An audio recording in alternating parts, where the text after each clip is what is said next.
ലഹരിക്കെതിരെ നടത്തപ്പെടുന്ന ഒരു പ്രോഗ്രാം അത് ലഹരിക്കെതിരാകണമെന്നോ അല്ലെങ്കിൽ അതിനെതിരെ ഒരു സന്ദേശമെങ്കിലും പകർന്നു നൽകണമെന്നോ പോലും താല്പര്യപ്പെടാത്ത വിഭാഗം ലഹരിയുടെ അപകടവും അതിന്റെ വിപത്തുകളും ദൂഷ്യഫലങ്ങളും കുഞ്ഞു മനസ്സുകളെ ബോധവൽക്കരണങ്ങളിലൂടെ ബോധ്യപ്പെടുത്തുന്നതിന് പകരം ചില പ്രത്യേക രീതിയിൽ മ്യൂസിക് ഇട്ട് ചാടി കളിച്ചതുകൊണ്ട് നാട് ലഹരിമുക്തമാകുമെന്ന അതിശയോക്തി എവിടെ നിന്ന് പ്രത്യക്ഷപ്പെട്ടു എന്ന് നമ്മൾ ആലോചിക്കേണ്ടിയിരിക്കുന്നു.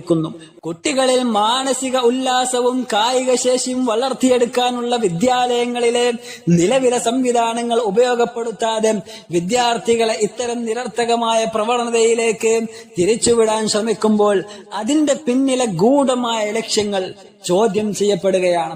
ധാർമ്മികത വളർത്താനുള്ള ഔഷധമെന്ന് മുദ്രകുത്തി അർത്ഥശൂന്യമായ കാട്ടിക്കൂട്ടലുകളും കോപ്രായങ്ങളും സമൂഹത്തിലെ പൊതുനിരത്തുകളിൽ ഒന്നും അറിയാത്ത ബാല്യങ്ങളിൽ പോലും അടിച്ചേൽപ്പിക്കപ്പെടുന്ന തരത്തിലുള്ള പുരോഗമനങ്ങളാണ് നടന്നുകൊണ്ടിരിക്കുന്നത്.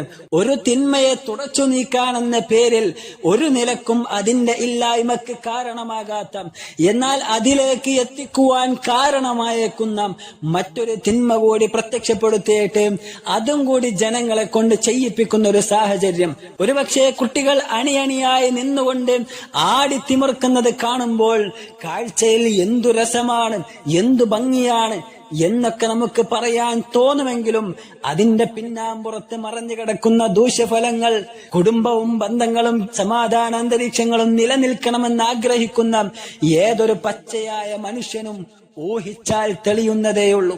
ആൺപെൺകുട്ടികളെ കൂട്ടം കലർത്തി ആട്ടവും നൃത്തവും കൊണ്ട് ചുവടുവപ്പിക്കുമ്പോൾ അവരറിയാതെ അവരുടെ മനസ്സിലേക്ക് പ്രവേശിക്കുന്ന ചില സന്ദേശങ്ങളിലൂടെ പിന്നീട് അവരുടെ ജീവിതത്തിൽ അവർക്ക് യാതൊരു അപകടവും ഉണ്ടാകില്ല എന്ന് തറപ്പിച്ചു പറയാൻ ചുരുങ്ങിയ നിലയിൽ 10ാം ക്ലാസ് വിദ്യാഭ്യാസമെങ്കിലുമുള്ള ഒരാൾക്ക് എങ്ങനെയാണ് പറയുവാൻ സാധിക്കുക? ഇഷ്ടമുള്ളവർ ചെയ്താൽ മതി എന്ന മുതിർന്നവർക്ക് നൽകുന്നത് പോലെയുള്ള ഓപ്ഷൻ പ്രായപൂർത്തിയെത്താത്ത ചെറിയ കുട്ടികൾക്ക് നൽകിയിട്ട് എന്ത് ഫലമാണുള്ളത്? ഇനി തന്റെ തൃപ്തിയില്ലായ്മ പ്രകടിപ്പിച്ചുകൊണ്ട് ക്ലാസ്സിലെ ബഹുഭൂരിപക്ഷം വരുന്ന കുട്ടികളിൽ നിന്നും 4-5 കുട്ടികൾ മാത്രം മാറി നിന്നാൽ തന്നെ അവരുടെ മാനസിക സമ്മർദ്ദം വർദ്ധിക്കുവാൻ ഇനി മറ്റെന്തെങ്കിലും വഴികൾ തേടേണ്ടതുണ്ടോ?